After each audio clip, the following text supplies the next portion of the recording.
Hai Sobat Rebahan, selamat datang di channel hiburan kaum rebahan.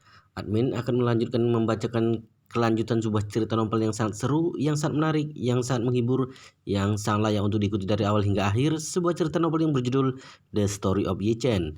Tetapi sebelum melanjutkannya, pastikan kalian sudah subscribe channel ini dan aktifkan lonceng notifikasinya agar tidak ketinggalan jika admin upload video terbaru. Jika kalian menyukai cerita seperti ini, jangan lupa like, jika berkenan share juga ke teman-teman lainnya agar teman-teman lainnya juga mendapatkan informasi dan hiburan di channel ini. Baik, kita lanjutkan di bab ke-3497. Berbicara sampai di sini, Yi Chen kembali berpesan, ketika kamu melakukan uji coba obat itu, kamu harus mengumpulkan mereka bersama untuk membuat catatan klinis yang lengkap. Kemudian gunakan cara ilmiah untuk mencatat perubahan harian mereka. Semuanya harus sesuai dengan cara dari perusahaan farmasi reguler internasional. Setelah semua orang menyelesaikan uji cobanya, berikan setiap orang biaya kerja keras sebesar 100.000 yuan. Wei Liang tahu betul bahwa uji coba obat khusus pada tahap ini sangat menarik perhatian para pasien dan keluarga mereka. Banyak pasien yang akan segera mendaftar dalam uji coba begitu mereka mendengar ada obat baru.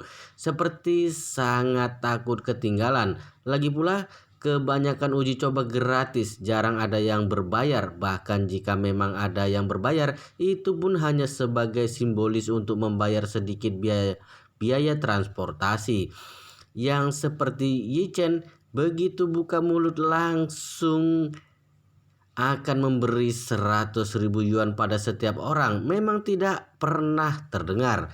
Namun, dia juga tahu jelas bahwa alasan mengapa Yi Chen ingin memilih pasien dengan kondisi keluarga yang paling sulit dan penyakit yang paling serius sebagai pasien uji coba obat.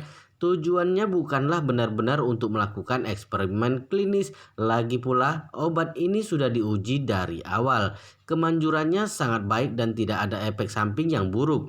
Yi Chen melakukan ini hanya karena dia ingin berbuat baik dan memberikan kesempatan hidup baru bagi pasien yang sakit parah dengan keluarga yang kesulitan. Oleh karena itu, dia berkata tanpa ragu-ragu, "Master Yi, hari ini aku akan segera memulai memproduksi kemasannya. Lalu besok aku akan berusaha untuk menaiki penerbangan paling awal ke Amerika dan bertemu dengan orang yang bertanggung jawab atas obat-obatan impor di sana." Yi Chen mengangguk dan berkata, "Kebetulan pesawat jet bisnisku baru saja kembali. Ketika kamu sudah selesai menyiapkannya, kamu boleh langsung naik pesawat itu ke Amerika." Wei Liang segera berkata, "Kalau begitu aku akan kembali untuk bersiap-siap sekarang agar aku bisa berangkat pada sore hari, sehingga besok aku bisa tiba di Washington pada sore hari waktu setempat.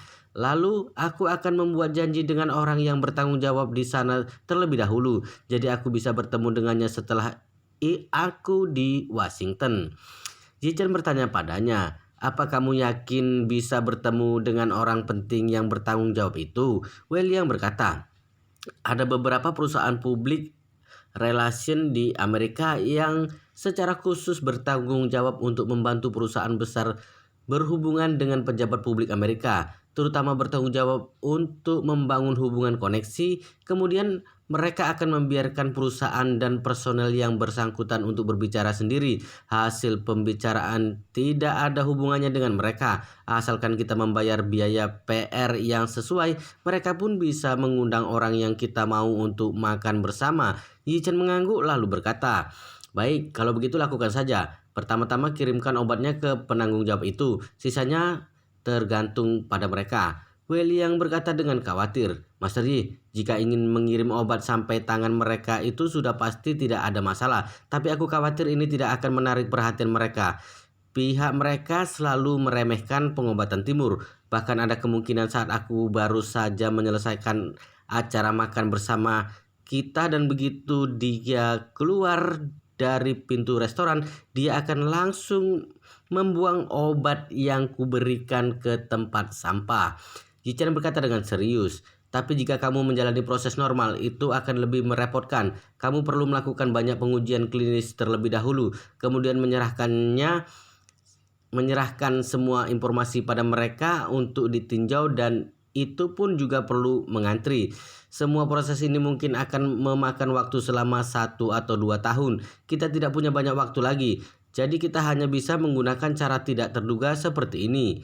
Sesudah mengatakan itu, Ye Chen kembali melanjutkan. Saat kamu pergi ke Amerika kali ini, janganlah langsung memberikan 20 kotak semuanya pada mereka. Kamu bisa memberi beberapa kotak terlebih dahulu untuk melihat reaksi mereka. Jika mereka memilih untuk sepenuhnya mengabaikan obat kita, maka kamu coba cari cara untuk menemukan seseorang yang memiliki ketenaran dan telah didiagnosis menderita kanker di Amerika. Kemudian berikan obat kita padanya agar dia mencobanya. Intinya, jika kali ini kamu pergi dan tetap tidak bisa mendapatkan perhatian dari pejabat resmi mereka, maka temukan cara untuk menarik perhatian rakyat mereka. Wei yang membawa obat yang telah dicampur dengan pil pertolongan penyumbatan pembuluh darah kembali ke farmasi Jusuan. Pada sore itu, dia menggunakan obat ini untuk menghasilkan 700 kotak pil regenerasi Jisuan. Kemudian dia mengeluarkan 20 kotak lalu menyimpan dan mengunci sisanya di dalam berangkas. Segera setelah itu dia berpesan pada orang kepercayaannya untuk mulai mengumumkan kabar yang meminta sukarelawan untuk ikut menguji coba obat anti kanker baru yang ada di dalam negeri, serta meminta para sukarelawan untuk memberikan informasi keluarga mereka dan juga kasus penyakit nyata mereka untuk ditinjau. Menurut rencana Wei Liang, dia berencana menghabiskan seminggu untuk mengumpulkan para pendaftar, kemudian memilih 100 orang yang paling cocok di antara para pendaftar ini. Pada saat itu, dia akan mengundang mereka semua ke kota Jinling untuk bersama-sama melakukan uji coba obat-obatnya. Meski ini dikatakan sebagai uji coba, tapi dia tahu betul di dalam hatinya bahwa ini sebenarnya Ye Chen sedang memberi kesempatan hidup kembali pada 100 orang atau 100 keluarga ini. Setelah selesai mengatur ini semua, dia bergegas pergi ke bandara dengan membawa 20 kotak pil regenerasi Jisuan dan berangkat ke Amerika. Pada saat pesawat lepas landas, hati Wei Liang merasa sangat gugup.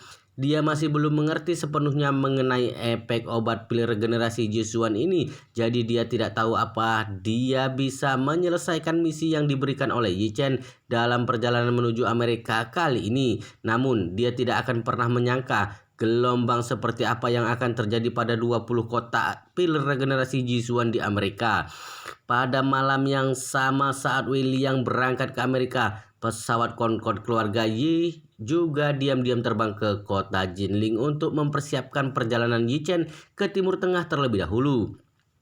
Agar dapat menyelesaikan masalah para tawanan dan markas Wan Long Hall dalam satu langkah, Ye Chen tidak hanya membuat janji dengan Wan Po Jun untuk bertemu di bandara Beirut, ibu kota Lebanon, besok pagi, tetapi juga setelah menghubungi Hamid terlebih dahulu. Dia menyuruh Hamid untuk mempersiapkan lokasi negosiasi terlebih dahulu, kemudian menelpon kepala pemerintahan militer yang sekarang telah naik jabatannya, Said. Said sekarang sudah menjadi pahlawan negara yang bersenjata, yang berjasa. Said sekarang sudah menjadi pahlawan negara yang berjasa.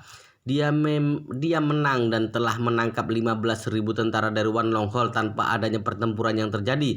Inilah yang membuatnya terkenal dalam satu pertempuran. Selain itu, dia juga telah dipromosikan di dalam pemerintahan militer. Sekarang masa depannya sangat cerah. Namun, dia sekarang juga sedang merasa khawatir tentang 15.000 tentara dari Wan Long Hall. Jumlah tawanan yang banyak ini sudah jauh melampaui kapasitas sistem penjara mereka, sehingga mereka harus membangun penjara sementara dengan menggunakan tenda berbaris dan kawat berduri di daerah pegunungan yang ada di pinggiran kota, lalu memenjarakan para tentara Wan Long Hall di sana. Tapi untuk memberi makan 15.000 tentara ini adalah beban besar bagi mereka. Mereka harus menghabiskan banyak uang hanya untuk memberi para tentara itu makan setiap hari. Selain itu, mempertahankan operasional penjara sementara ini juga membutuhkan banyak tenaga kerja dan sumber daya material. Jadi ini menjadi situasi yang lebih buruk bagi tentara pemerintah yang memang sudah mengalami kesusahan. Mereka awalnya ingin berbicara dengan Wan Po Jun, melihat Apa Wan Longhol akan membayar kompensasi kemudian dengan cepat mengambil kembali 15.000 tawanan ini? Tetapi selama ini Wan Pojun sedang sibuk membalas dendam pada keluarga Yi, lalu berlutut di Gunung Yeling untuk bertobat, lalu sibuk dengan pemakaman orang tuanya serta misi membersihkan nama baik yang diberikan oleh Yi Chen. Jadi mereka sama sekali tidak bisa berhubungan dengan Wan Pojun. Tepat saat dia tidak tahu apa yang harus dilakukan dengan 15.000 tawanan ini, Yi Chen menelpon. Said hanya tahu Yi Chen bermarga Yi, tapi dia tidak tahu bahwa Yi Chen berasal dari keluarga Yi. Jadi dia tidak terlalu banyak berpikir dan bertanya dengan sangat sopan, "Mengapa Tuan Yi punya waktu untuk menelponku?" Yi Chen tersenyum. "Tuan Said, aku menelponmu untuk berdiskusi tentang masalah Wan Longhol." "Wan Longhol?" Said tiba-tiba bersemangat dan buru-buru bertanya, "Tuan Yi, apa kamu punya saran bagus untuk masalah Wan Longhol? Sejujurnya sekarang aku sudah sangat pusing dengan 15.000 tawanan ini." Ye Chen tersenyum dan berkata, "Aku hanya ingin berdiskusi denganmu dan menyelesaikan masalah ini sepenuhnya. Apa kamu punya waktu besok? Jika kamu mempunyai waktu, maka kita akan bertemu di markas Hamid dan membicarakan masalah ini baik-baik." Setelah itu Yi Chen melanjutkan lagi, "Oh ya, aku juga akan memanggil ketua Wan Longhol, Wan Pojun ke sana besok." Said berseru dengan terkejut, "Tuan Yi, apa kamu mengenal Wan Pojun?" Yi Chen berkata, "Aku tidak mengenalnya sebelumnya. Aku juga baru saja mengenalnya akhir-akhir ini. Jadi aku ingin menjadi orang tengah yang membantu kalian mengenangani dan menemukan solusi yang akan menguntungkan bagi kedua belah pihak. Bagaimana?" "Tidak masalah." Said langsung mensetujuinya tanpa ragu-ragu. Baginya sekarang, para tawanan itu sangat menyusahkannya. Jika tetap di penjara seperti ini, tidak tahu berapa banyak biaya yang harus terus dihamburkan dalam masalah ini. Tetapi jika mereka semua dibebaskan begitu saja dan langsung diusir dari negaranya, maka masalah ini akan menjadi semakin rugi. Karena itu dia sekarang juga merasa agak serba salah. Keesokan paginya, Yi Chen beralasan ada urusan yang harus dilakukan, lalu dia pun keluar rumah sendirian. Setelah mengemudi mobilnya melaju ke bandara, dia pun langsung menaiki pesawat Concorde-nya dan bergegas berangkat ke Lebanon. Siang hari, Yi Chen sudah bertemu dengan Wan Pojun di Lebanon, kemudian mereka naik helikopter bersama dan langsung pergi ke markas Hamid. Pada saat ini Hamid juga sudah bangun dari pagi-pagi sekali lalu berkemas dan menunggu mobil besar Yi Chen. Di pesawat, Wan Pojun melapor pada Yi Chen, "Tuan Yi, aku telah berkomunikasi dengan Nona He. Di bulan depan, Ito Ensu Expedition memiliki 43 kapal kargo yang melewati Teluk Aden. Pada saat itu tentara pengawal kami akan menghubungi pelaut kapal kargo terlebih dahulu untuk naik ke atas kapal dan mengawal setiap kapal kargo." Yi Chen mengangguk dan bertanya, "Berapa banyak tentara pengawal yang dibutuhkan dalam sebuah kapal?" Wan Pojun berkata, "Industri pengawal keamanan bersenjata adalah 3 hingga 6 orang. Biasanya setelah menemukan bahwa bajak laut telah mendekat, para pengawal keamanan ini akan menembakkan senjata untuk memberi sinyal. Saat bajak itu menemukan adanya pengawal keamanan bersenjata, pada dasarnya mereka tidak akan lagi menyerang." Setelah mengatakan itu, Wan Pojun melanjutkan, "Saat ini kami menetapkan 3 orang per kelompok. Tingkatan kemampuan pertempuran tentara Wan Longhol jauh lebih kuat daripada personel pengawal keamanan bersenjata biasa. Jadi 3 orang saja cukup untuk berurusan dengan para bajak laut itu." Yi Chen berpesan, "Jika kalian bertemu bajak laut, maka kalian harus bertarung dengan indah dan usahakan untuk membuat Wan Longhol terkenal di bidang pengawalan keamanan bersenjata." Wan Pojun menatapnya dengan ekspresi dingin dan berkata dengan serius, "Tuan Yi, tenanglah. Aku telah memerintahkan pada semua bawahanku. Jika kita cukup beruntung untuk bertemu dengan bajak laut, maka kita harus pastikan untuk memusnahkan semua bajak laut dan tidak melewatkan satu orang pun." Yi Chen melambaikan tangannya. "Pemusnahan total tidak menarik. Sesudah itu Yi Chen menambahkan lagi, kamu lihat, hal yang paling suka dilakukan para bajak laut itu adalah menculik awak kapal dan meminta tebusan. Jadi mengapa kita tidak membiarkan mereka masuk ke kapal kita terlebih dahulu, kemudian kita balik menangkap mereka hidup-hidup dan meminta tebusan pada mereka. Wan Po Jun tertekun sejenak lalu berkata dengan gembira, metode ini bagus, menggunakan perbuatan mereka dan mengembalikan pada tubuh mereka. Dengan cara ini reputasi Wan Longhol juga dapat sepenuhnya ditingkatkan. Ye Chen mengangguk dan berpesan, pada saat itu jika mereka memberikan tebusan maka kita lepaskan mereka pergi. Jadi mereka tidak memberikan tebusan. Jika mereka tidak memberikan tebusan maka bunuh saja mereka. Di masa depan saat Wan Longhol berhadapan dengan para bajak laut itu, hati kalian sudah lebih gelap dari hati mereka. Dan juga kalian juga harus mempermainkan mereka dengan baik. Mempermainkan sampai mereka takut pada kalian. Hanya dengan cara ini mereka baru bisa bersikap patuh di depanmu. Sesudah itu Yi Chen kembali menambahkan, aku telah mencari tahu situasi bajak laut di Teluk Aden. Jumlah mereka sangat banyak dan rasa balas dendam mereka sangat kuat.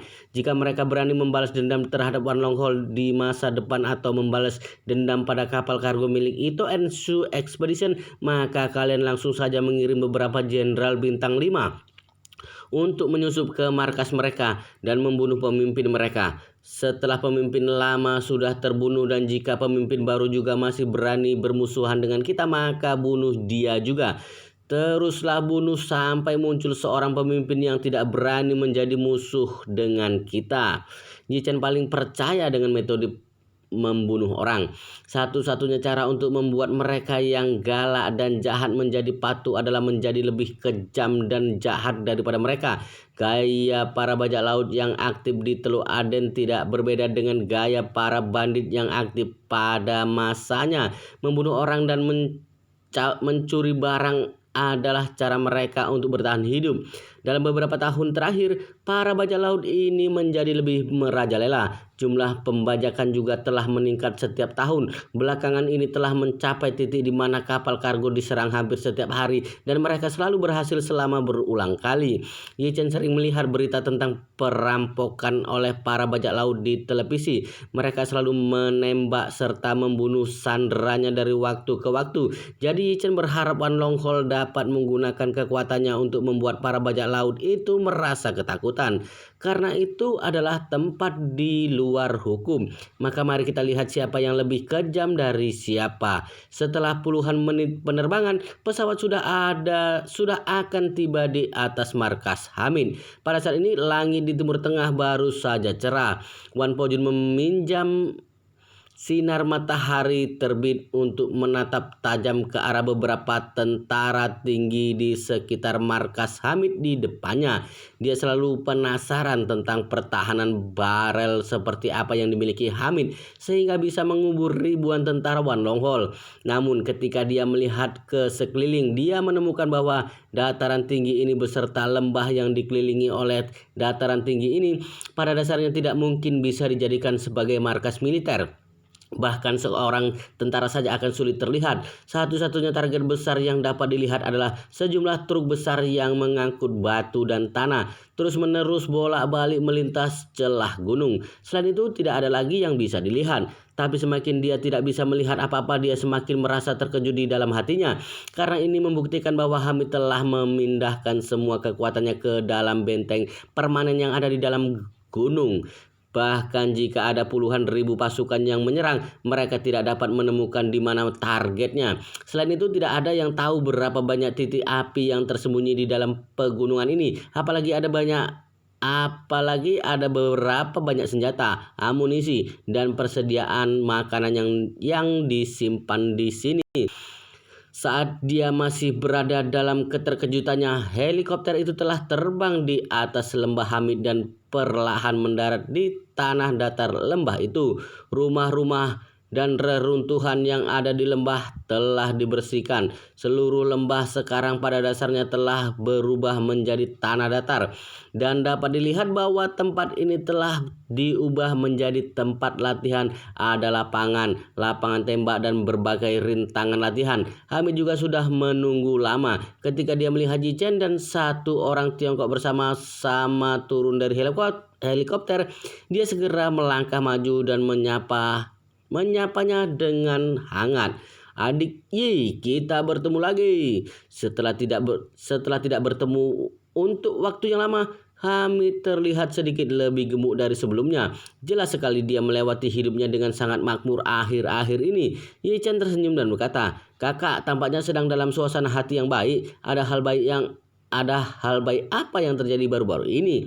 Hamid berkata dengan serius, "Tidak perlu berperang adalah hal yang baik. Kamu bisa melihat situasi di sini semakin bagus, semakin aman markas itu dibangun, maka semakin tenang hatiku."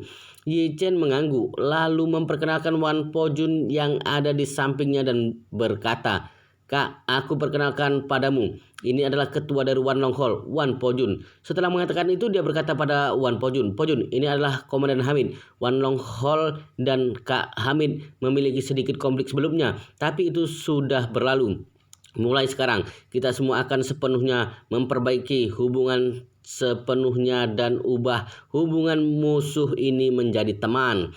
Wan Pojun tanpa berpikir panjang langsung menuju selangkah, berinisiatif untuk mengulurkan tangannya dan berkata dengan sopan, "Komandan Hamid, aku sudah lama mengagumi nama besarmu."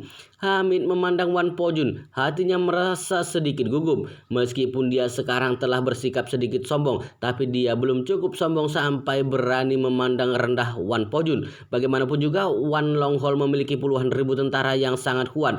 Meski mereka telah kehilangan ribuan tentara di tangan Hamid karena menyepelekan musuh, kekuatan Wan Longhol masih jauh lebih kuat daripada Hamid. Selain itu, Hamid sudah lama mendengar kabar bahwa ada banyak master di dalam Wan Longhol. Dia khawatir Wan Longhol akan datang membalas dendam padanya di masa depan. Sekarang Ye Chen ingin mereka berdua berdamai, memintanya untuk mengubah hubungan musuh menjadi teman dengan Wan Pojun. Dia sudah pasti sangat bersedia. Oleh karena itu, dia buru-buru berjabat tangan dengan Wan Pojun dan berkata dengan penuh semangat, "Halo, Tuan Wan, ada banyak hal yang telah kulakukan untuk menyinggungmu sebelumnya. Aku mohon Tuan Wan agar tidak memasukkannya ke dalam hati." Wan Pojun berkata dengan sungguh-sungguh, "Komandan Hamid, jangan khawatir, karena Tuan Yi telah mengatakan bahwa dia ingin kita sepenuhnya memperbaiki hubungan, maka aku tidak akan pernah memikirkan masalah dendam kita lagi."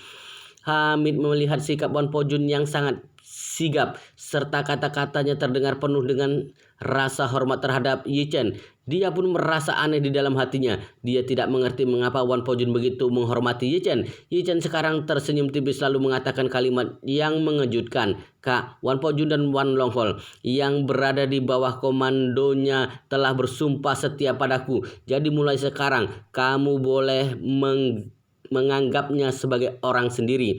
Kata-kata yang diucapkan Ye Chen sangat mengejutkan Hamid. Dia awalnya mengira kali ini Ye Chen datang untuk membantu mereka berdamai, tapi dia tidak menyangka Wan Pojun dan Wan Longhol telah bersumpah akan setia pada Ye Chen. Jadi dia tanpa sadar bertanya, "Di apa itu benar? Kamu tidak sedang bercanda kan?" Tepat ketika Hamid tidak bisa mempercayai semua ini, Wan Pojun juga ikut berkata, "Komandan Hamid, Tuan Yi tidak sedang bercanda denganmu. Wan Longhol memang telah bersumpah setia pada Tuan Yi." Hamid memandang Ye Chen dengan ngeri dan bergumam, "Di, bagaimana caramu melakukannya?" Ye Chen tersenyum dan berkata, "Kita akan membicarakan ini nanti. Kapan Said akan tiba?" Hamid melihat-lihat waktu lalu menjawab, "Mungkin sekitar 10 menit lagi." "Baik," Ye Chen mengangguk. "Kalau begitu mari kita tunggu dia di sini." 10 menit kemudian ada sebuah helikopter lain yang perlahan mendarat di tengah lembah. Said melompat keluar dari helikopter dengan mengenakan seragam militernya. Ketika dia melihat Ye Chen, dia menyapanya dengan ramah, "Halo Tuan Yi, akhirnya kita berjumpa lagi." Ye Chen mengangguk dan tersenyum, bertukar salam dengannya, kemudian memperkenalkan Wan Pojun padanya. Said belum pernah bertemu dengan Wan Pojun sebelumnya, jadi saat dia tiba-tiba mengetahui bahwa pemuda di sebelah Yi Chen adalah Wan Pojun. Dia terbengong untuk sementara waktu. Yi Chen menepuk bahu Said kemudian tersenyum sambil berkata, "Kali ini aku mengajakmu bertemu karena aku ingin menyelesaikan semua masalah antara kalian dan Wan Longhol, lalu sekalian memberi kalian pilihan yang lebih baik. Maukah kita pergi ke ruang rapat Komandan Hamid untuk mengobrol lebih detailnya?" Baik, Said buru-buru mensetujuinya. Ketika mereka berempat tiba di ruang rapat, Yi Chen langsung berkata pada Said, "Said, 15.000 tawanan dari Wan Longhol pasti telah menjadi beban besar bagimu kan?" Said tidak ingin mengakui ini di hadapan Wan Pojun. Jadi dia berpura-pura santai dan berkata, "Sebenarnya tidak ada masalah kok. Kami telah secara khusus menyisihkan tempat untuk memenjarakan mereka dan semuanya juga sudah beres." Yi Chen tertawa dan berkata, "Said, hari ini di sini tidak peduli apa itu aku tahu Hamid atau bahkan Wan Pojun, kita bukan lagi musuhmu tapi kita adalah temanmu." Setelah itu Yi Chen menambahkan, "Sejak Hamid berhasil bertahan dari serangan pemerintahan militer dan Wan Longhol, pasukan oposisi lainnya juga mulai memperkuat pertahanan mereka di masa depan. Di masa depan, mereka semua akan mengembangkan markasnya di tempat yang mudah bertahan dan sulit diserang yang ada di dalam pegunungan. Maka itu akan sulit bagimu untuk melawan. Kalian sendiri akan menjadi mudah diserang. Jadi situasi di masa depan hanya akan menjadi semakin buruk." Wajah Said tetap datar, tidak berekspresi, tetapi hatinya memang sedang mengkhawatirkan masalah ini. Pada saat ini kedua belah pihak itu memang telah memasuki keadaan jalan buntu. Awalnya keadaan ini tidak membuat pasukan pemerintahan militer merasa terlalu cemas. Bagaimanapun juga mereka selalu merasa bahwa pihak lawan sedang berada dalam tahap melakukan pertahanan. Jadi meski mereka tidak menyerang, setidaknya mereka juga masih tetap menduduki posisi pertama. Namun masalah yang terjadi beberapa waktu yang lalu di negara lain yang ada di Timur Tengah membuat mereka merasa merinding. Negara itu baru saja mengalami perubahan besar. Pihak yang kalah dalam pertempuran sebelumnya melawan mereka di pegunungan yang telah memenangkan kemenangannya. Kejadian ini sangat merangsang saraf mereka dan membuat mereka tiba-tiba menjadi gugup dan tegang.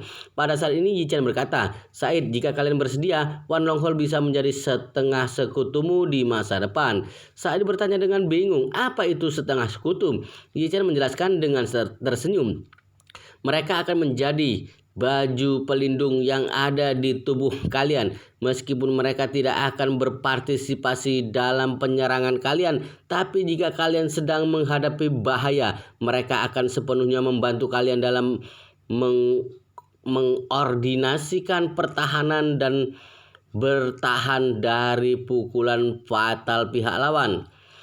Perubahan besar di negara Timur Tengah dalam beberapa hari terakhir ini benar-benar telah membuat Said dan pemimpinnya merasa khawatir. Namun Yi Chen tiba-tiba berkata bahwa dia bisa membiarkan Wan Longhol membantu mereka mengordinasikan pertahanan. Pikiran pertama Said langsung mengatakan bahwa itu tidak mungkin.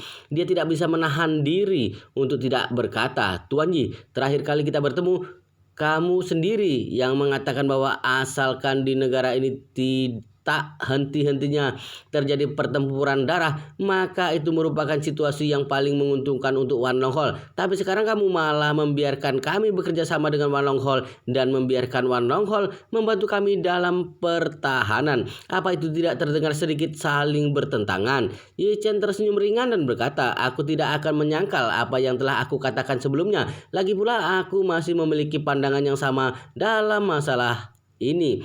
Bagi Wan Longhol, semakin bergejolak kalian, maka semakin mereka dapat memperoleh keuntungan darinya. Tapi pernahkah kalian memikirkan, bagi kalian sekarang situasinya telah mengalami perubahan besar yang sangat mengguncang bumi.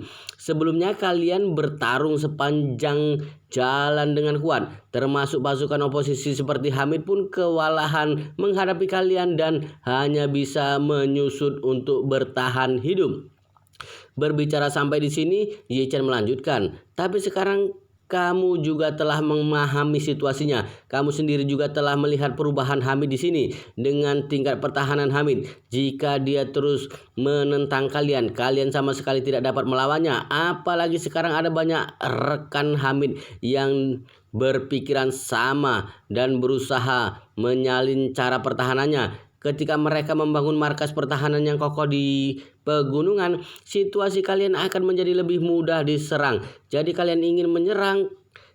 kalian ingin menyerang, kalian pasti tidak mampu menyerang. Jika kalian ingin bertahan, kalian juga tidak bisa menahan serangan mereka. Sehingga situasi kalian hanya akan menjadi semakin buruk di masa depan. Ketika Said mendengar ini, ekspresinya menjadi sangat serius.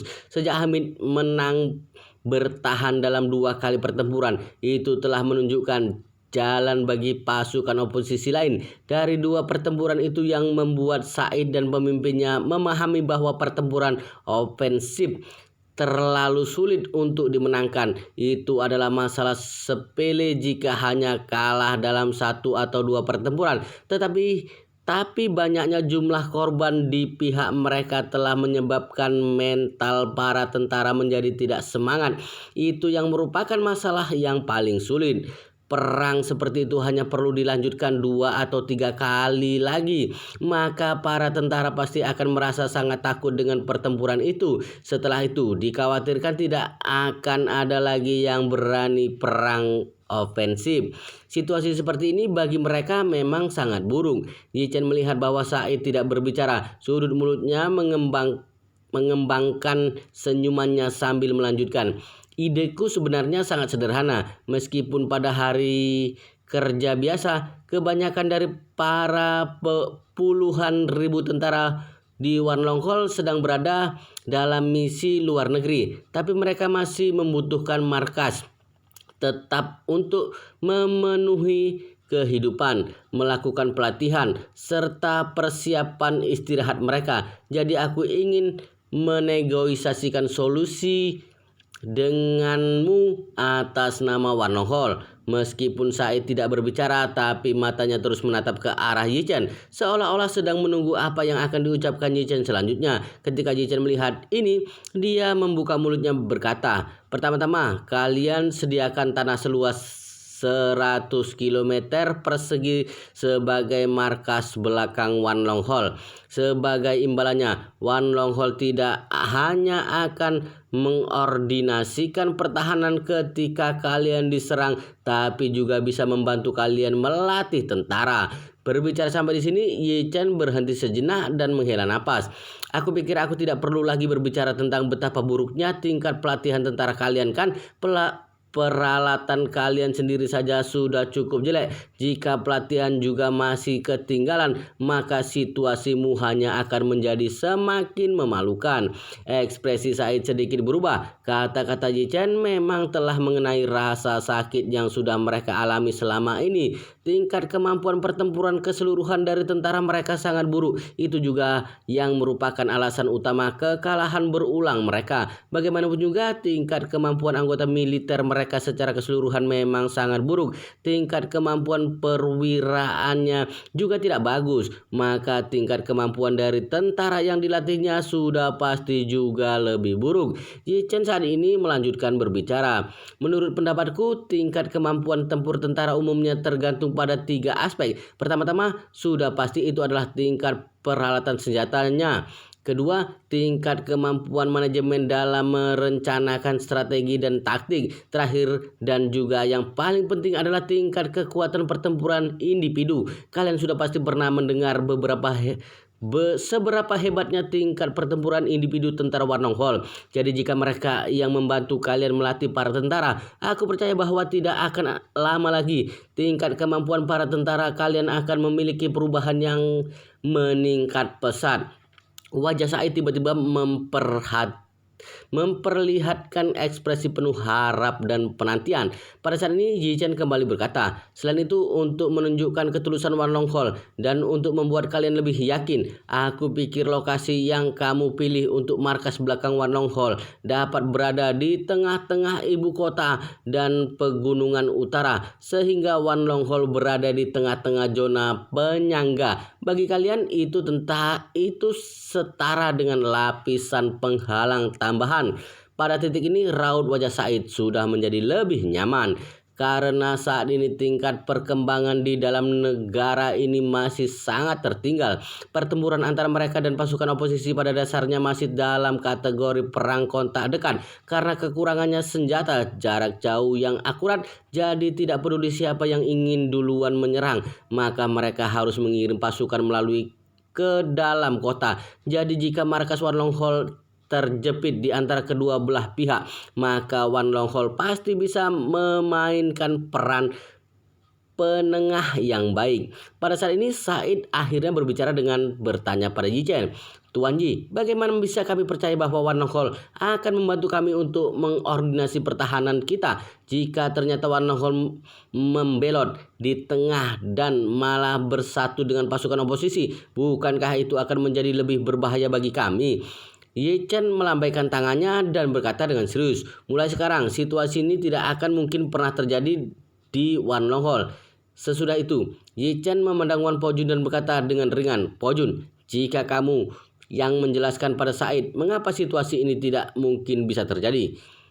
Wan Pojun mengangguk dan berkata dengan tatapan serius, Wan Long Hol telah mulai bertransformasi. Mulai sekarang, bisnis tentara bayaran kita akan menuruti hukum dan peraturan internasional. Artinya di masa depan, bisnis tentara bayaran kita hanya akan bekerja sama dengan pemerintahan yang sah dari berbagai negara. Selain itu, Wan Long Hol tidak akan menerima perintah lain lagi. Yi Chen memandang Said dan bertanya sambil tersenyum, Said, apa kamu sudah mengerti? Wan Long Hol sudah bersiap untuk membersihkan namanya sepenuhnya. Jadi selama dia berada di negara kita, maka Wan Long Hol pasti akan bekerja sama dengan kalian. Jika Wan Long Hol bekerja sama dengan pasukan oposisi, maka itu artinya Wan Long Hol sudah melanggar hukum. Hal semacam ini Wan Long Hol benar-benar tidak sudi melakukannya. Setelah dia mengatakan itu, Yi Chen menambahkan lagi, sejujurnya di antara para pasukan oposisi ini, selain Hamid, manakah dari mereka yang tidak berjuang keras untuk bertahan hidup? Wan Long Hol memiliki pendapatan lebih dari 10 miliar dolar Amerika Serikat dalam 1 tahun. Menurutmu, apa para pasukan oposisi itu sanggup untuk mempekerjakan mereka? Ketika Said mendengar sampai di sini, dia sudah hampir mempercayai sepenuhnya di dalam hatinya. Namun karena prinsip dasar negosiasi, dia masih ingin melakukan sedikit perlawanan. Dia tidak boleh menunjukkan sinyal bahwa dia sudah merasa puas dari begitu awal, setidaknya agar dia bisa memperjuangkan keuntungan lain lagi. Oleh karena itu dia berkata pada Yi Chen, Tuan Yi, aku pikir syarat ini tidak cukup lagi bagi kami untuk memberikan tanah seluas 100 km persegi pada Wan Long Hol. Apalagi Wan Long Hol masih memiliki 15.000 tawanan di tangan kita. Untuk masalah ini Wan Long Hol masih harus memberikan kita sebuah penjelasan. Yi Chen mengangguk, melambaikan tangannya dan berkata, Said, kamu tidak perlu bermain permainan psikologis di sini.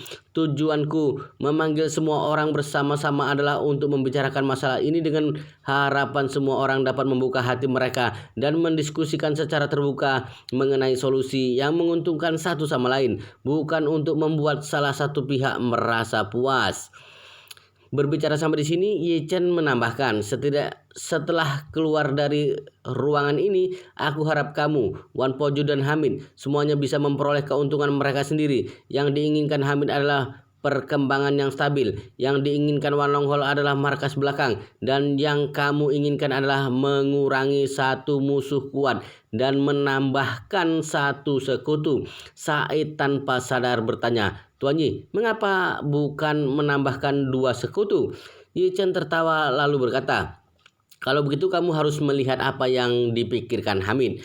Hamid saat ini tertawa lebar dan berkata, yang aku inginkan adalah di antara kita memiliki batasan yang jelas. Semua orang tidak akan saling mengganggu dan tidak saling menyerang. Pada saat yang sama, aku harus tetap tinggal di markas pasukan oposisi karena jika aku langsung bertransformasi, tim bawahanku pasti tidak akan penuh patuh lagi padaku. Yi Chen mengangguk dan tersenyum. Kalau begitu, itu pasti kamu terlihat menentang dari luar, tetapi sebenarnya sikapmu netral. Itu benar, itu benar. Hamid tersenyum dan berkata, adik Yi, sejujurnya setelah kamu menginspirasiku saat itu, aku sekarang kecanduan menggali gua dan sama sekali tidak ingin berperang lagi. Ye Chen memandang Said dan tersenyum. Lihat, bukankah ini juga sangat bagus? Said mencemberutkan bibirnya dan diam sejenak kemudian bertanya, lalu bagaimana dengan para tawanan? Ye Chen tersenyum dan berkata, ini sederhana. Wan Long Hol akan membayar padamu kompensasi sebanyak $10.000 Amerika Serikat per satu orang. 15.000 orang berarti $150 juta Amerika Serikat. Dengan uang ini sudah cukup bagimu untuk memperluas ukuran tentara dan pada saat yang sama juga bisa meningkatkan peralatan senjata para tentara. Wan Pojun sebelumnya merasa bahwa masalah ini mungkin akan membutuhkan lebih dari $1 miliar Amerika Serikat untuk menyelesaikannya, tapi dia tidak menyangka Ye Chen hanya menjanjikan 150 juta pada pihak lain. Saya jelas merasa sedikit kecewa. Dia tahu bahwa Wan Long Hol sangat kaya, jadi dia selalu memikirkan apa dia dapat mengambil kesempatan ini untuk meminta uang kompensasi yang banyak pada Wan Long Hol. Namun jumlah $150 juta Amerika Serikat ini jika dikatakan sedikit juga tidak sedikit, tapi jika dikatakan banyak itu juga benar-benar tidak banyak. Jadi dia terbatuk 2 kali dan berkata, Tuan Yi, apa jumlah $150 juta tidak terlalu sedikit? Selain itu, jika ingin kami memberikan tanah seluas 100 kilometer persegi pada Wan Long Hol, maka Wan Long Hol juga harus memberikan sewakan. Kalau tidak, kami tidak akan bisa menjelaskannya pada rakyat kami. Ye Chen berkata dengan murah hati, Said, begini saja, kamu kembali dan beritahu pemimpinmu bahwa selain kompensasi senilai $150 juta Amerika Serikat, Wan Long Hol juga akan memberikan kalian 100.000 ton gandum lagi setiap tahun setelah kalian memberikan tanah pada Wan Long Hol. Bukankah kalian sangat tidak nyaman jika ingin membeli persediaan makanan? Kebetulan aku memiliki perusahaan pelayaran sendiri. Nanti saat aku akan membeli persediaan makanan di Tiongkok, aku akan langsung mengirimkannya langsung ke depan pintumu, memberi pelayanan sampai ke rumahmu dan mengangkutnya ke pelabuhanmu. Ye Chen tahu bahwa bagi Said dan pemimpin mereka, masalah saat ini bukan hanya tentang masalah pertempuran, tapi juga mata pencarian dasar para masyarakat. Awalnya mereka adalah satu-satunya pengekspor makanan di Timur Tengah, tetapi karena perang yang terjadi terus-menerus sehingga telah menyebabkan penurunan dalam produksi pangan mereka, jadi kekurangan makanan telah menjadi masalah besar bagi mereka. Biaya modal 100.000 ton gandum itu lebih dari 200 juta yuan.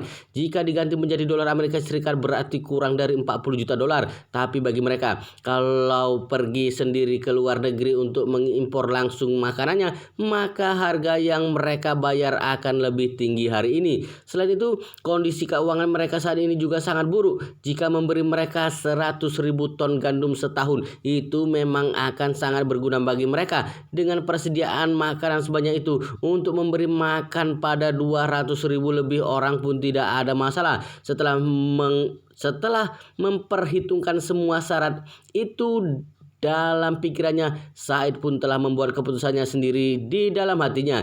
Dia merasa bahwa kesepakatan ini sangat pantas untuk pihaknya. Dia tidak hanya mendapatkan banyak keuntungan, tapi dia juga bisa mendapatkan satu sekutu yang kuat. Ini jelas merupakan hal yang baik. Selain itu, dia juga tahu betul bahwa dia bisa menangkap lebih dari 10.000 tentara Wan Long Hol, bukan karena hebatnya kemampuannya sendiri, tapi karena dia sepenuhnya mengandalkan bantuan Ye Chen.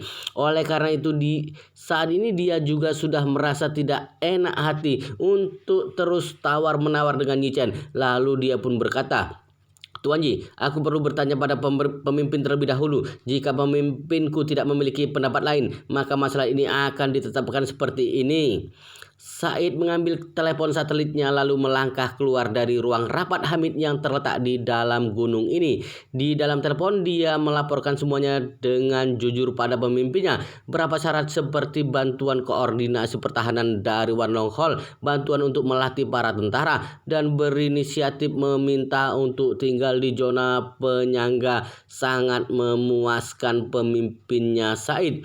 Bagaimanapun juga ini memang dapat meningkatkan keselamatan dan keamanan mereka dengan sangat baik, serta pada saat yang sama juga bisa mengurangi kecemasan mereka saat ini. Uang kompensasi sebesar 150 juta dolar dan persyaratan 100.000 ton gandum per tahun juga membuatnya merasa semakin bahagia. Selain itu ada juga syarat bonus di antara semua itu, yaitu sikap netral dari Hamid.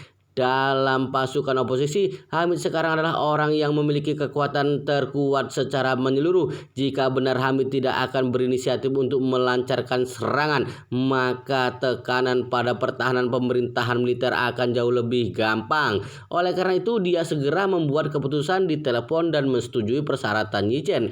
Setelah Said mendapat persetujuan, dia pun dengan senang hati kembali ke ruang rapat, lalu segera berkata kepada Yi Chen dan Wan Pojun, "Tuan Ji, Tuan Wan, pemimpin kami baru saja menyetujui persyaratannya. Jika tidak ada masalah lain lagi, silakan pergi bersamaku ke Damaskus untuk menandatangani perjanjian kontrak." Yi Chen melihat-lihat waktu lalu tersenyum dan berkata, "Aku masih harus bergegas kembali ke Tiongkok, jadi aku tidak ikut pergi denganmu lagi."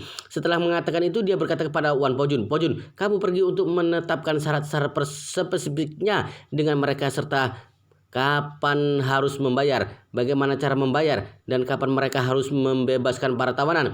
Untuk masalah makanan, kamu tidak perlu khawatir tentang itu. Minta mereka melihat pelabuhan mana yang lebih cocok untuk menerima barang. Kemudian nanti aku akan langsung mengatur kapal kargo mengirimkan makanannya." Wan Pojun buru-buru berkata, "Tuan Ji, bagaimana bisa aku membiarkanmu repot-repot mengurus masalah makanan? Biarkan aku saja yang akan menyelesaikannya." Yi Chen melambaikan tangannya. 100.000 ton makanan memang bukanlah apa-apa bagi kita berdua. Lagian aku memiliki perusahaan pelajaranku yang sudah jadi di sini serta ada lebih banyak teman di dalam negeri. Maka pada saat itu tidak peduli apa itu masalah pembelian atau pengiriman pun seharusnya akan lebih mudah untukku, sehingga kamu tidak perlu ikut campur. Setelah pihak Said memberimu tanahnya, kamu pasti harus menghabiskan banyak uang, bahan, dan energi untuk membangun markas. Jadi kamu hanya perlu melakukan pekerjaan ini dengan baik." Wan Pojun mengangguk penuh terima kasih dan kembali bertanya, "Tuan Ji, apa kamu ingin ikut melihat-lihat dan berpartisipasi dalam pemilihan lokasi?" Yi Chen melambaikan tangannya dan berkata, "Kamu pasti tahu lebih banyak tentang pertempuran daripada diriku, jadi masalah pemilihan lokasi terserah kamu saja yang putuskan." "Baik," Wan Pojun berkata tanpa ragu-ragu, "kalau begitu ada kemajuan apapun, bawahan akan selalu melapor padamu tepat waktu." Hamid dan Said tercengang saat mendengar Wan Pojun menyebut dirinya sendiri dengan sebutan bawahan. Mereka sangat penasaran karena Yi Chen awalnya berada di sisi berlawanan dengan Wan Long Hol. Dia yang duluan membantu Hamid melukai Wan Long Hol, baru kemudian membantu Said menangkap 15.000 tentara dari Wan Long Hol. Jadi mereka tidak mengerti mengapa hari ini Yi Chen tiba-tiba mulai membantu Wan Long Hol untuk memecahkan masalah markas belakang. Sekarang saat mereka tiba-tiba mendengar Wan Pojun menyebut dirinya sebagai bawahan, keduanya merasa sangat terkejut di dalam hati mereka. Ini artinya Wan Long Hol seharusnya telah menjadi milik Yi Chen. Tepat ketika mereka berdua merasa ngeri di dalam hati mereka, Yi Chen berkata pada Wan Pojun, "Kamu bisa langsung pergi ke Damaskus bersama Said dengan menaiki pesawatnya. Aku akan langsung pergi ke Beirut." Setelah mengobrol beberapa patah kata dengan Kak Hamid, Wan Pojun berkata dengan hormat, "Baik, Tuan Ji, bawahan akan mundur terlebih dahulu." Said saat ini baru tersadar dari keterkejutannya. Meskipun di dalam hatinya dia memiliki pertanyaan yang tak terhitung jumlahnya yang ingin ditanyakan pada Yi Chen, tapi dia juga tahu bahwa sekarang bukan waktunya untuk menanyakan tentang masalah ini. Jadi dia berinisiatif untuk berkata kepada Yi Chen, "Tuan Ji, kalau begitu aku akan kembali ke Damaskus dulu. Terima kasih atas bantuanmu sepanjang waktu. Aku menantikan pertemuan kita selanjutnya." Yi Chen mengangguk mengangguk dan tersenyum. Baik Said, sampai jumpa lagi di lain waktu. Ye Chen dan Hamid mengantar keduanya sampai ke depan pintu lalu menyaksikan helikopter itu lepas landas. Kemudian Hamid pun berseru, "Adik Ye, kamu sangat luar biasa. Mengapa Wan Long Hol yang begitu terkenal tiba-tiba bisa menjadi bawahanmu?" Ye Chen tertawa sambil bertanya padanya, "Apa kakak sudah mendengar tentang perbuatan Wan Long Hol beberapa waktu lalu?" Hamid menggaruk kepalanya. Informasi di tempatku ini relatif tertutup. Saat kamu mengatakan bahwa kamu akan membawa Wan Pojun datang untuk bernegosiasi, aku baru secara khusus mencari tahu tentang situasi Wan Long Hol baru-baru ini. Aku dengar bahwa mereka memakan salah satu dari keluarga kaya teratas di Tiongkok dan memaksa keluarga itu untuk menyerahkan setengah dari asetnya. Tidak tahu apa itu benar atau tidak. Ye Chen berkata dengan bangga. Sebenarnya mereka tidak memakan keluarga itu, tetapi sebaliknya merekalah yang dimakan oleh keluarga itu, dan aku adalah kepala keluarga itu. Setelah mengatakan itu, Ye Chen menoleh untuk menatap Hamid yang terkejut dan berkata sambil tertawa, "Kak, dengan adanya Wan Long Hol di sini, kamu bisa hidup dengan nyaman dan aman di sini. Tidak ada yang bisa melakukan apapun terhadapmu." Hamid telah sadar kembali dari keterkejutannya dan buru-buru berkata, "Dik, sejujurnya aku benar-benar tidak tahu bagaimana aku akan berkembang di masa depan. Dapatkah kamu menunjukkan jalan yang jelas padaku?" Ye Chen tersenyum dan berkata, "Apanya yang tidak bisa dimengerti? Berdasarkan situasimu saat ini, aku akan mengirimmu 10 kata." Hamid bertanya, "10 kata yang mana?" Ye Chen menghilangkan senyumnya dan berkata dengan sungguh-sungguh, "Duduk menyaksikan pertempuran kedua pihak, lalu diam-diam menghasilkan banyak uang." Hamid menggumamkan 10 kata ini di mulutnya sendiri. Dia seperti sudah mendapat sedikit penerangan, tapi tampak masih sedikit tidak jelas. Oleh karena itu dia bertanya dengan sikap rendah hati, Aku tidak keberatan jika memintaku untuk bersikap netral, tapi aku khawatir mereka akan melenyapkan rekan-rekanku satu persatu, lalu pada akhirnya hanya tersisa aku seorang diri. Pada saat itu mereka pasti tidak akan menerima diriku." Ye Chen mengangguk lalu membuka mulutnya berkata, "Jadi itu sebabnya aku ingin berbicara denganmu hanya berdua saja." Hamid tahu bahwa Ye Chen pasti memiliki sesuatu untuk dibicarakan pada dirinya secara pribadi. Jadi dia buru-buru berkata, "Dik, silakan mengatakannya dengan jelas. Aku akan mendengarkan." Ye Chen berkata, "Aku tadi mengatakan bahwa sikapku netral itu sebenarnya hanya untuk memberitahu Sain. Pada kenyataannya posisimu dan Wan Pojun seharusnya itu sepenuhnya terbalik. Wan Pojun adalah netral memihak terhadap pemerintah militer, sedangkan kamu seharusnya bersikap netral memihak terhadap para rekan-rekanmu itu. Di masa depan Wan Pojun hanya akan membantu mereka untuk mengordinasi pertahanan, bukan untuk membantu mereka menyerang. Kamu juga sama. Kamu harus membantu saudara-saudaramu itu melakukan pertahanan, tetapi kamu tidak dapat melakukan ini secara terang-terangan. Kamu tidak boleh langsung campur tangan ketika mereka sedang bertempur. Cara terbaik adalah membantu mereka memperkuat pertahanan mereka sendiri sebelum perang.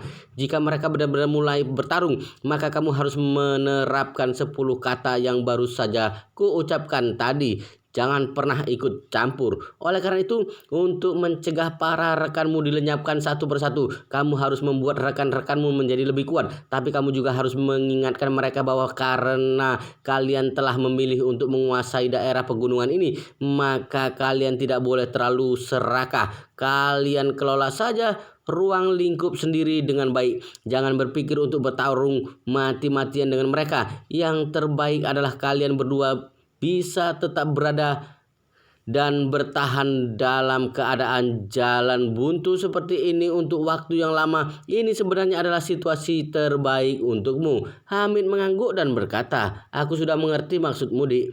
Sesudah itu dia berkata dengan sedikit khawatir, "Tapi sejujurnya para rekan-rekanku ini tidak punya banyak uang. Jika membiarkan mereka melakukan pembangunan infrastruktur, aku khawatir mereka tidak akan mampu."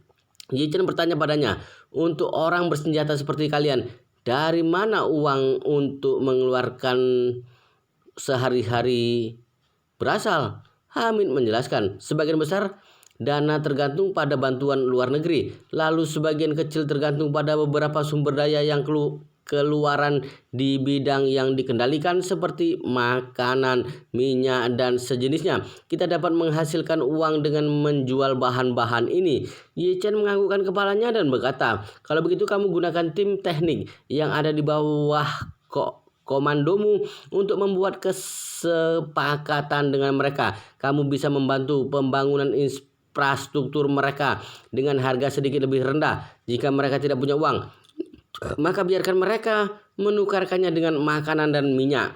Setelah mengatakan itu, Yi Chen kembali berpesan, jika tim teknikmu membantu mereka membangun dasar konstruksi, kamu harus ingat untuk mengemasnya sebagai perusahaan konstruksi sipil. Ini untuk memberi muka pada Said agar dia bisa nyaman. Beberapa pekerjaan permukaan masih tetap perlu dilakukan. Aku mengerti, Hamid berkata dengan penuh kegembiraan. Aku akan segera mulai melakukan masalah ini. Hamid merasa sangat terkesan pada Yi Chen, bukan hanya karena Yi Chen telah menyembuhkan kakinya, juga bukan hanya karena Yi Chen telah membimbing dirinya untuk menahan serangan dari Wan Longhol, tapi karena kemampuan Yi Chen untuk membalikkan keadaan dalam situasi besar dengan mudah. Sebelumnya, negara ini memang sudah sering berperang sehingga kedua belah pihak sudah berada dalam keadaan yang sangat kacau. Lalu, intervensi dari Wan Longhol pun menempatkan Hamid dan pasukannya dalam bahaya. Namun setelah bimbingan dari Yi Chen, kedua belah pihak sebenarnya telah berhenti saling menyerang untuk waktu yang lama. Selama beberapa waktu ini semua orang pun akhirnya merasa lega. Sekarang Yi Chen telah memindahkan kembali Wan Longhol ke sini dan juga menempatkannya dalam posisi pertahanan yang terkoordinasi. Itu kebetulan bisa menutupi kelemahan dari pertahanan pihak Said. Harus diketahui, jika masalah ini tidak terpecahkan, pihak Said akan lebih bersikeras untuk melenyapkan pasukan oposisi karena harus menghadapi tekanan untuk bertahan hidup dan pertahanan yang sangat besar. Sekarang dengan adanya kehadiran Wan Longhol, ini menjadi sangat meredakan suasana hati mereka. Memikirkan bahwa Wan Longhol telah bersumpah setia pada Yi Chen, Hamid semakin mengagumi Yi Chen di dalam hatinya. Pada saat ini Yi Chen bertanya pada Hamid, "Oh ya, bagaimana kabar dari orang-orang yang kukirim ke sini tempo hari?" Hamid tersenyum dan berkata, "Mereka semua sudah diatur untuk menggali benteng pertahanan di dalam pegunungan, termasuk teman sekelas Nona He sebelumnya. Aku telah mengatur mereka untuk pergi ke kelas penggalian. Setiap hari mereka bertanggung jawab untuk menjadi kuli di terowongan." Saat dia masih sedang berbicara, dia tiba-tiba mendengar suara teredam dari dalam gunung terdekat, diikuti oleh tanah yang bergetar dan guncangan gunung yang seperti gempa bumi. Hamid buru-buru menjelaskan, Inilah tanda sedang dilakukan penggalian di terowongan. Mereka akan melakukan pengeboran lubang pada dinding batu, lalu mengangkut keluar batu yang telah hancur, kemudian memasang jangkar tanah dengan baik. Maka pada dasarnya pekerjaan penggalian terowongan ini telah selesai. Yi Chen menganggukkan kepalanya dan tersenyum. "Tempatmu ini sangat bagus, karena jika kamu mengunci orang di tempat ini, maka kamu tidak perlu khawatir dia akan melarikan diri. Bahkan jika dia melarikan diri juga tidak mungkin bisa melarikan diri secara hidup-hidup." "Benar," Hamid tertawa lalu berkata, "di sekitar sini semuanya dikelilingi oleh pegunungan, jadi memang tidak mudah untuk melarikan diri. Lagi pula para petani yang ada di sekitar sini juga semuanya adalah orang-orangku. Ada juga beberapa mata-mata yang kumasukkan kemana-mana. Asalkan itu adalah orang yang kamu kirimkan ke sini, aku akan menjadikan kepalaku sebagai jaminan untuk memastikan bahwa mereka tidak akan pernah bisa melarikan diri dan sama sekali tidak ada yang bisa menemukan keberadaan mereka di sini." Yi Chen tersenyum dengan sangat puas. "Baguslah kalau begitu, jika aku bertemu lagi dengan pemberontak di masa depan, semuanya akan kukirimkan kepadamu untuk kujadikan pekerja gratis." Hamid menepuk dadanya dan berkata dengan yakin, "Tenanglah aku akan menerima semuanya, berapa banyak pun yang kamu kirimkan." "Baiklah," Ye Chen mengangguk kemudian melihat waktu dan berkata, "Said, Sudah cukup Kak, aku masih harus bergegas kembali ke Tiongkok, jadi aku tidak akan berbicara lebih banyak lagi. Aku akan datang lagi ketika aku punya kesempatan nanti. Hamid berkata dengan sangat tidak rela. Setidaknya kamu makan siang bersama dulu, baru pergi dong. Ayo sekalian juga kita minum-minum beberapa gelas. Aku telah secara khusus mempercayakan seseorang untuk membeli anggur Moutai Tiongkok tempo hari. Aku menunggu kedatanganmu untuk minum bersamamu sambil mengobrol. Ye Chen tersenyum dan berkata, tidak Kak, aku menerima niat baikmu, tapi aku masih harus menempuh perjalanan pulang selama lebih dari 4 jam. Jika aku tidak segera berangkat, maka aku akan tiba di Tiongkok saat malam hari. Setelah Warnong Hall membuat markasnya nanti, aku akan sering datang mengunjungi untuk ke depannya. Kamu juga boleh banyak berkoordinasi dengan Wan Pojun. Hamid hanya bisa menganggukkan kepalanya dan berkata, baiklah, karena kamu sedang terburu-buru untuk pulang, maka aku tidak akan menahanmu lagi. Lain kali saat kamu datang, kamu harus minum bersamaku. Baik, beberapa menit kemudian Ye Chen kembali ke Beirut dengan menaiki helikopter sendirian. Ketika dia tiba di bandara Beirut dan hendak pindah ke pesawat Concorde untuk pulang ke rumah, dia menerima telepon dari Wan Pojun. Karena Ye Chen telah mengatakan persyaratannya dengan sangat jelas pada Said, Wan Pojun pun berhasil menandatangani semua perjanjian kontraknya setelah bertemu mereka di Damaskus. Selain itu, pemimpin Said secara pribadi meletakkan peta di hadapan Wan Pojun, membiarkannya untuk memilih lokasi yang cocok langsung dari peta. Wan Pojun juga mematuhi syarat yang ada di perjanjian mereka. Dia memilih sebidang tanah yang relatif teratur di tengah-tengah Damaskus dan wilayah pasukan oposisi